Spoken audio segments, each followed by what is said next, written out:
right here in the shopping centre. I can't hold out much longer. I can hear splashing. Uh-oh. I look down. No, it's not coming from me. That's a relief. Well, sort of. I look around. It's coming from an indoor fountain. There are about 50,000 jets of water spraying in every direction. The sound of all of the water is excruciating, but it does give me an idea. Maybe I could go in the fountain. I could get in, stand in the middle, and pretend to be a statue. I could squirt water out of my mouth at the same time. No one would even realize. But hang on. In front of the fountain is a map of the shopping centre. Fantastic. I hobble over to the map. There are about 500,000 shops spread across 3 levels. So there actually is 3 maps, lower, middle and upper, with the letters and numbers around the border of each one. It's very complicated. And the sound of all that splashing is not making it any easier to concentrate. Whose idea was it to put a fountain inside a shopping centre anyway? I'd like to find out the person who it was and tell them they've made a big mistake. And I'd like to find the person who made the shopping centre. I think they made the biggest mistake of all. This shopping centre is way too big. I mean, do we really need button shops? Or shops that sell nothing except stuff made out of cane? And as if there aren't already more than enough shops to buy gifts in. Some genius comes up with the idea of a gift shop. And as far as I'm concerned, the only thing more stupid than a gift shop is a shop that sells nothing but cat ornaments. And there's one of those here as well. It doesn't help that the front of the map is suddenly smeared with water. I turn around. 2 little kids are squirting each other with water pistols. Quit it, I say. They don't reply. They just squirt me right in front of my pants. There's a guy wearing a rainbow-coloured shirt standing next to me. He looks like a hippie, but I'll ask him anyway. That's how desperate I am. He turns towards me. His eyes are half closed. He looks like he hasn't slept for about 3 weeks.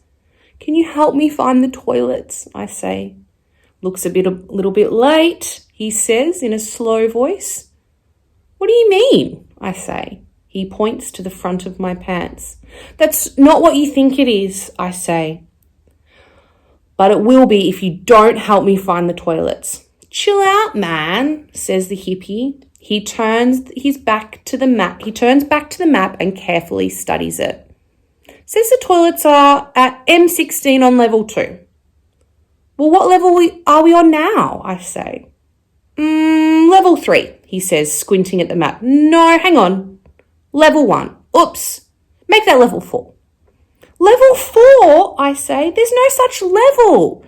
Hey, man, says the hippie. Open your mind. There are many levels, many more levels than you ever dreamed of. Are you insane? I say. Relax, he says. Take it easy. I can't, I yell. I'm busting. I've got to get to a toilet quick. No, man, you're missing the point, he says. The destination's not important. The journey is where it's at. Not when you're busting, it's not, I say. I can't stand still any longer. I start running. I see an escalator going up. I jump on. I don't believe it. It's almost too good to be true. At the top of the escalator is a sign. A man, a woman, and a wheelchair. I bound up the last few steps and leap off the escalator. Suddenly, my leg is jerked backwards. I look behind me. My shoelace is caught in the top of the escalator. I try to pull my foot away, but I can't. The lace is in too deep. I have to untie my shoe. I bend down and poke my finger between the tongue and the lace, but I can't pull the lace out because the escalator has grabbed the other end of it as well. My finger is trapped. The laces are being pulled tighter and tighter. My finger is going bright red. It is throbbing. Great. Now I'm busting and I've got my shoelace stuck in the escalator and my finger stuck in my shoe. I have to get my shoe off. I don't care about my shoe. All I care about is, well, you know what I care about. I put the index finger on my other hand onto the back of my shoe to try and lever my heel out. Oh no, I don't believe it. I can't get my finger at the back of the shoe. The shoe is getting tighter and tighter and tighter.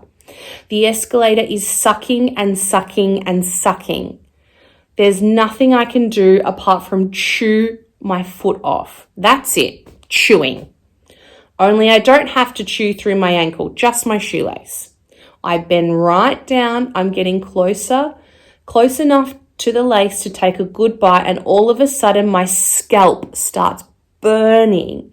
My hair is being caught in the escalator. This is like the most impossible, painful game of Twister ever. I'm bent over double, looking upside down through my legs. Oh no. The old man is coming up the escalator. He's got his walking frame held out in front of him. He's coming right for me. He hits me fair and square in the bum. I tremble forward. The shoelace has snapped. A huge chunk of my hair has been ripped out, but I don't care. I'm free. Now we're even, shouts the old man. No, we're not, I say, scrambling to my feet, because you just did me a big favour. He looks dumbfounded. I start running. I'm almost there. Only a few more meters. Something is stabbing me in the leg. What's that? I put my hand into my pocket. Something jabs me in the thumb. It's those stupid pencils. They're too sharp, like little spears. They could do me serious injury in there.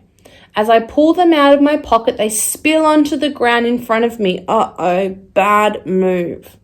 I'm going too fast to stop. I slip on them and fall backwards and whack my head. Next thing I know, I'm being shaken awake. My eyes open. A fireman is kneeling beside me. The corridor is filled with smoke and I can hear sirens. Wake up, says the fireman. Are you okay? What? I say. What's happening? He lifts me to my feet. I slip on a pencil and fall back down. You've got to get out of here, he says. Fire! He lifts me up again and starts shepherding me towards the exit, away from the toilet. I try to head back towards the toilet, but he grabs me. Wrong way, he says, pointing towards the exit. That way. But I have to go to the toilet, I say. I'm busting. You'll have to wait, says the fireman. It's not safe. You have to get out of the building. Not safe, I say. If I don't get to the toilet soon, nobody will be safe. This shopping centre will be flooded. But he's not listening. He's escorting me to the exit. Outside, there are 4 fire trucks in a row. The firemen are spraying enormous arcs of water onto the building. It might be helping to extinguish the fire, but it's definitely not helping me. I overhear the fire chief talking on his walkie-talkie.